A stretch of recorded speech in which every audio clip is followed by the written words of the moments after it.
a WikiVidi documentaries production. Don't forget to like and subscribe. Enjoy. Bombing of Darwin.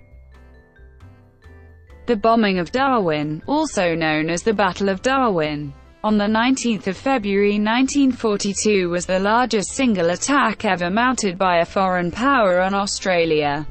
On that day, 242 Japanese aircraft, in two separate raids, attacked the town ships in Darwin's harbour and the town's two airfields in an attempt to prevent the Allies from using them as bases to contest the invasion of Timor and Java during World War II. Darwin was lightly defended relative to the size of the attack, and the Japanese inflicted heavy losses upon Allied forces at little cost to themselves. The urban areas of Darwin also suffered some damage from the raids, and there were a number of civilian casualties. More than half of Darwin's civilian population left the area permanently, during or immediately after the attack. The two Japanese air raids were the first, and largest, of more than 100 air raids against Australia during 1942–43. Background. In 1942, Darwin, whilst it was the capital of the Northern Territory, was a small town with limited civil and military infrastructure. Due to its strategic position in northern Australia, the Royal Australian Navy and Royal Australian Air Force had constructed bases near the town in the 1930s and the early years of World War II. Darwin's pre-war population was 5,800. As early as August 1941, Darwin had been a key in the South Pacific air ferry route designed to avoid routes through the Japanese Mandate in the Central Pacific for bomber reinforcement of the Philippines. The first flight to use the route occurred when 9 B-17D bombers of the 14th Bombardment Squadron left Hawaii on 5 September and passed through Darwin 12 September. By October 1941, plans were underway to position fuel and supplies with two ships, including being chartered and actively engaged in that purpose when war came. By November 1941, Australia had agreed to allow the establishment of training bases, maintenance facilities, munitions storage, communications, and improvement of airfields, including at Darwin, to meet the needs of the B-17 bombers in Australia. Following the outbreak of the Pacific War in early December 1941, Darwin's defences were strengthened. In line with plans developed before the war, several Australian Army and RAF units stationed in the town were sent to the Netherlands East Indies to strengthen the defences of the islands of Ambon and Timor. An improvised plan for support of the Philippines and the Dutch East Indies was completed in Washington on 20 December 1941 by the U.S. Army General Staff. It envisioned Darwin as the hub of transshipment efforts, to supply those forces by landing supplies at Brisbane, shipping overland to Darwin, and onward by air and blockade-running ships. In reality, transport to Darwin by sea was necessary. Supplies and shipping intended both to build the Darwin base and to support the Java and Philippine forces were gathered in Darwin and the vicinity. In the 2 months before the air raids, all but 2,000 civilians were evacuated from the town. Japanese submarines I-121 and I-123 laid mines off Darwin in January 1942. By mid-February 1942, Darwin had become an important Allied base for the defense of the NE. The Japanese had captured Ambon, Borneo, and Celebes between December 1941 and early February 1942. Landings on Timor were scheduled for 20 February. And an invasion of Java was planned to take place shortly afterwards. In order to protect these landings from Allied interference, the Japanese military command decided to conduct a major air raid on Darwin. On 10 February, a Japanese reconnaissance aircraft overflew the town and identified an aircraft carrier, 5 destroyers, and 21 merchant ships in Darwin Harbour, as well as 30 aircraft at the town's 2 airfields. Among the ships in harbour were those returned the morning before the attack from the convoy escorted by involved in the failed effort to reinforce Timor.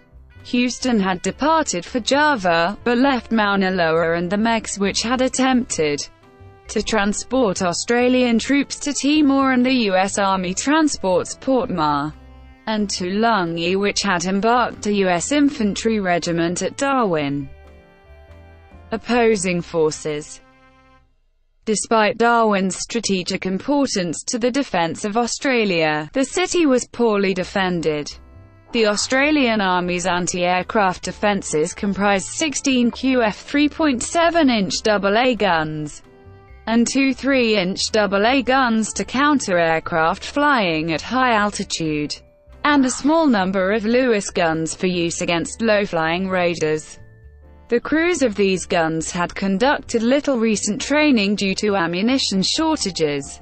The air forces stationed in and near the town comprised No. 12 Squadron, which was equipped with Kakwiraway advanced trainers, and No.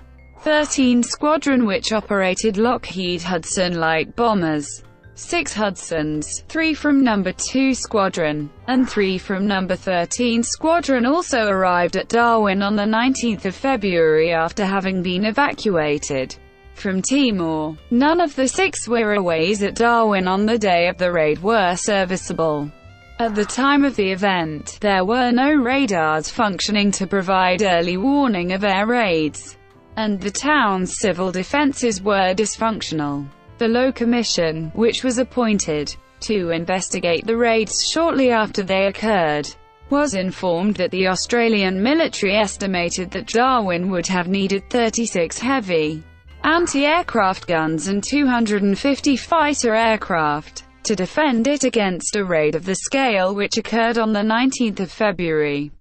In addition to the Australian forces, 10 United States Army Air Forces Curtiss P-40 Warhawks were passing through Darwin en route to Java on the day of the attack. The P-40 pilots were in the main little experienced in combat.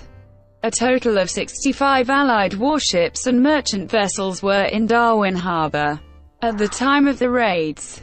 The warships included the United States Navy destroyer and seaplane tender. The ran-ships in port were the sloops and corvettes and auxiliary minesweepers and patrol boat Kingula, depot ship, examination vessel, lugger, and 4 boom net ships. Several USN and Australian troop ships were in the harbour along with a number of merchant vessels of varying sizes. Most of the ships in the harbour were anchored near each other, making them an easy target for air attack. Moreover, no plans had been prepared for how the ships should respond to an air raid. In addition to the vessels in port, the American Army supply ships Don Isidro and Philippine vessels acquired as part of the Southwest Pacific Area Command's Permanent Army Fleet earlier in February, were near Bathurst Island bound for the Philippines on the morning of the raid.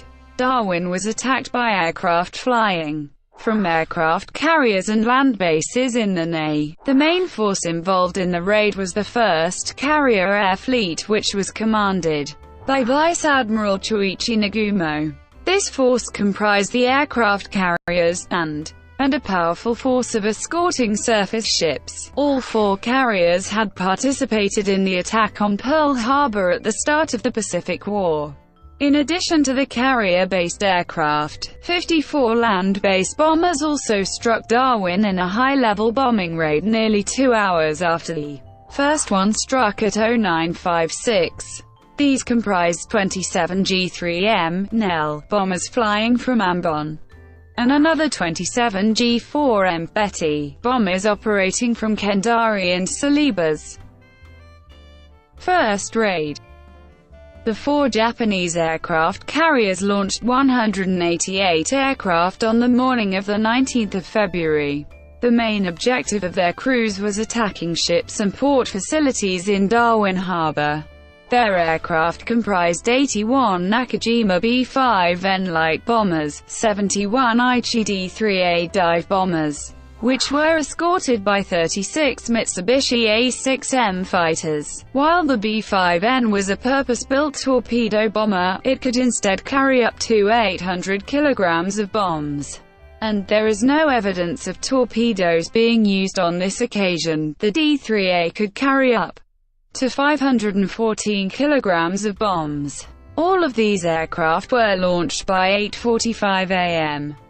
This wave was led by Commander Mitsuo Fukuda, who had also commanded the first wave of attackers during the raid on Pearl Harbor. On the way to Darwin, Zeros shot down a U.S. Navy PBY Catalina and strafed a USAAF C-47 Skytrain on the ground near Melville Island.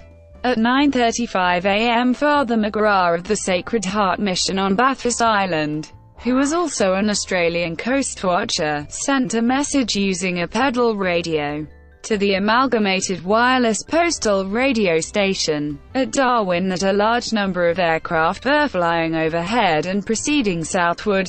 The message was then relayed to the Royal Australian Air Force Operations at 9:37 a.m. No general alarm was given until about 10 a.m. as the RAF officers there wrongly judged that the aircraft which had been sighted were the 10 USAAF P-40s, which were returning to Darwin. At the time, after reports of bad weather forced them to abort a flight to Java via Kupang, West Timor. As a result, the air raid sirens at Darwin were not sounded before the raid. The Japanese raiders began to arrive over Darwin at 9:58 a.m. HMAS Gunbar was the first ship to be attacked, being strafed by several Zero fighters. At about this time, the town's air raid sirens were belatedly sounded. The Japanese bombers then conducted dive bombing and level bombing attacks on the ships in Darwin Harbour. These attacks lasted for 30 minutes, and resulted in the sinking of 3 warships and 6 merchant vessels, and damage to another 10 ships. The ships sunk were the USS Perry, HMAS Mavie, the oil tanker Kareli and the coal storage hulk Kalat sank later. At least 21 laborers working on the wharf were killed when it was bombed. All but one of the P-40s was shot down or destroyed on the ground at RAF Darwin. Japanese aircraft bombed and strafed the base and civil airfield, as well as the town's army barracks and oil store. All of these facilities were seriously damaged. The bombers began to leave the Darwin area at about 10:10. On the way back to the carriers, their crews noted 2 Philippine-registered freighters lying just outside the port, Florence D. and Don Isidro. This information contributed to planning for the second raid that afternoon. Japanese losses may have been as few as 5 aircraft and 3 crew. However, another 34 Japanese aircraft landed safely with battle damage. Warrant Officer Katsuyoshi Itsuru and First Petty Officer Takezo Uchikado were killed when their Aichi dive bomber crashed near RAF Darwin. Sergeant Hajime Toyoshima was taken prisoner after crash-landing his damaged Zero on Melville Island. Those who ditched near the Japanese fleet and were rescued included Flyer First Class Yoshio Ogawa, and the Aichi crew of Flyer First Class Takeshi Amada and Flyer First Class Kinji Funazaki. In 2013, a reference was discovered in Japanese records to a Nakajima torpedo bomber suffering wheel damage from a gunshot, and both crew being rescued after ditching. Allied ground fire was relatively intense and may have claimed all but 2 of the Japanese aircraft lost. Only one of the USAAF P-40 pilots remained airborne throughout the first attack. First Lieutenant Robert R. Stryker, who has also been credited by US and Japanese sources with 1 Aichi shot down and 1 damaged. Toyoshima's Zero is considered to have been brought down by small arms fire from sappers Tom Lamb and Len O'Shea of the 19th Battalion. Most aviation historians consider that Itsuru and Uchikado Zaichi was brought down by ground fire, possibly from a major Australian army camp at Winnerley. Ogawa reported that the damage to his Zero came from by hitting a tree at Darwin. Brought to you by WikiVidi Documentaries. Would you like to know more?